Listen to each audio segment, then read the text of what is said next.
Welcome back, everybody. We're in the middle of our Is It a Crime talk. I'm here with everyone's favourite fashion criminal, Norman Vine. Yes, hello, Yes. Norman. Keep dreaming. Keep dreaming, Jerome. Money doesn't buy taste, Norman. And Bob Ryan. Clothes, though. Bob, how are you doing? You were about to tell us, is inciting the children to graffito a crime? Yes, and I have found the page here. Yes, incitement of crime, incitement of hatred, crime, incitement of violence, crime. No graffito mentioned. Well, there you go, kids. Have at it. If you want to give me a call after the show, I'll give you Norman Vine's personal address. Oh, that's just... He's only joking, because that would be grossly irresponsible. Not a crime. Not a crime. Irresponsible, but not a crime. It may be in the complete book of crime. If it is, sue me. Joke's on you. You got nothing. Exactly. Now, I'm going to put us through to our next caller. It's Bradley from Clemzig. Bradley, how are you doing? Yes. Now, we all know that a dog is man's best friend. Yes. And I'm sure that all of us would describe ourselves as animal lovers. Oh, I believe so. Not a crime, just a magical thing. Oh yes, Friendship between a man and his dog. Beautiful, beautiful. What's the crime, Bradley? So if we were all animal lovers, would it be a crime if we were to in fact make love to our animals? Well, it's certainly disgusting, but is it a crime? Disgusting, but is it a crime? Yes, it hasn't happened for a while in South Australia. No. We've got cat, dog. Nothing under dog. No problem. Not a crime. Well, there you go. Thank you for the call. Well, I'm not sure I really want to say this, but Bradley, off you go. You little ripper.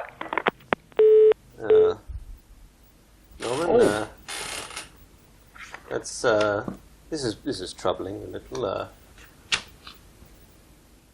I didn't look under B. Have we still got the young chap? Bradley, are you there? No.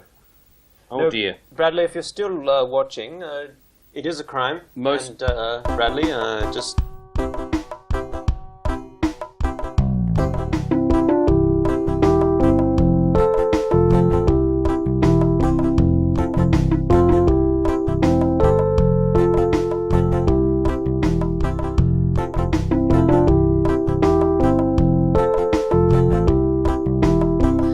Now, let's go to, I believe, Gordon at McBean Pound. Oh, lovely part of SA.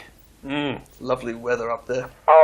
Hello, Gordon. I was just listening to your previous calls of depravity and disgust about scrolling those vile insignia across buildings, and it made me wonder, when are they going to bring back the cane to our schools? Corporal punishment. Norman, I hear you like to be caned, so I've heard. No. But that's not criminal at that's, all. Sergeant, corporal punishment, the cane. What is the official... Do we need to look at the Book of Crimes now? No, this query comes through quite a lot Yes. with concerned parents. As long as the cane is larger than 78 inches, not a crime. That's 78 inches length of the cane, or sort of around the Circumference. Oh no, length. length of the See, cane? what happens is when the cane is too short, that causes more injury. Is that so? That's right. That's right. Yes. Gordon, Watch out with those candy canes around Christmas time. Gordon, do you have any children? No, but I am the headmaster of one of Adelaide's elite private schools. And this is a bee in your bonnet, not being able to cane the children? Oh yes, I see them robbing those servo stations. I see them scrolling their graffito tags, and I just think all it would take is 20 stiff whacks across their lower parts, and they would be set on the straight and narrow. I'll administer the whacks. I don't mind. I'll do it. Well, under 78 inches, and you're good to go. Good on you, Gordon. Good on you. I've just remembered about the rule of thumb, though. Your circumference query reminded me. As long as the cane is no thicker than your thumb, that's where the expression comes from. So just get the man with the biggest thumb in your school, measure up the cane to his specifications. Perfectly legal. You know, I'm sick of all these bloody government regulations about all sorts of things. But this is silly, isn't it? Why not? You should be able to cane your child with whatever you want. I mean, that's what happened to us. If We you're- turned out fine. If you ask me, I turned out fine. over-regulation is the real crime. Is that in there, Bob? Over-regulation. Over-regulation. They should bloody outlaw these Labour governments. Making things a crime, en masse, should be a crime. Should be a crime. I'll write, the new edition is due out in about 6 months, so I'll write to the... Does it have a note section in the back that you can just write some temporary ones in yourself? Oh, no. Maybe next to all the public holidays, that sort of thing. Why would the public holidays be in the... Oh, yes, look, they are here. Are they crime? I've never been to this section. Well, that's reassuring. Let's move on to the next caller. Norman, would you do the honours? I'll take this. We've got Anthony from Giles Plain. That's Gillies Plains there, Norman. Oh, of course. I'm sorry. Where is that? That must be in the north. Rarely venture out that way. Well, I can tell you one thing. If I were any further north right now, I would be in the Port River, because I've been doing a spot of fishing in the port today, and I just did have a question, Bob. Is there any particular size restriction on the fish that you can extract from the Port River? Specifically from the Port River. From the Port River. It's a hive of activity up there. There's It's all happening in the people, port. ships. It's lovely. Yes, I think that place is the soul of Adelaide. You ever take a lovely stroll down St. Vincent Street on a Saturday morning? It's Oh, I've never been there, but I've heard about it. Now, the crime book does talk about plate size. So, take a plate with you during your fishing expedition, and if it's the size of the plate, all yours. No crime. Oh, this is significantly larger than a plate there, Bob. Would it help if I described the fish in question to you? Oh yes. It's shiny and grey. It's got a big smile on its face with a bit of a tubular snout. There is a blowhole at the top of its head and a large dorsal fin. I would predict it's probably about 1.5 metres in length. And there's a crossbow arrow sticking out of the side, which is what I managed to catch it with.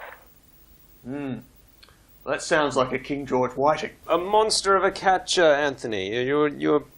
That sounds like it might be a record. 1.5 metres. I've never heard of a whiting that big. Well, that's why they call it the king. King George. Hello? Anthony? Yes, this will feed my family for weeks. Well, carry on then, Anthony. Good luck to you, and enjoy that tasty fish. I think we have time for one more caller. Yes, we do, Norman. We've got lucky last Oliver from Paraka. Hello, gentlemen. Oliver, how are you? I am splendid this afternoon, and Bob, I have to compliment you on your uniform. It is tremendous. You are looking fantastic this afternoon. Well, thank you very much. Bob, I am a big fan of your work. You are my favorite guest on this show. I must watch you every time you're on. And I do have a question for you, young man, which is, if you and I were to have some kind of encounter while you were on the beat, perhaps along the banks of the River Torrens, perhaps one dusky evening, perhaps involving your nightstick, young man, would that be a crime? It sounds like they're opening to a Benny Hill sketch. Yes, look, I'll just... Pretty sure what you are describing is a crime. Yes, sodium, soda, Sod's Law. Yes. If something can go wrong or turn out inconveniently, it will. And that's a crime, is it? It's just a law. Just a law. So, All right then. I think that clears it up. Does that clear it up for you there, Oliver? No, I'm just pleased to get on the show. Good on you. Very good. Yes. I'll see you down there later. Oh, before we go, Sergeant Brian, I just wanted to ask you, you're the man to talk to about this.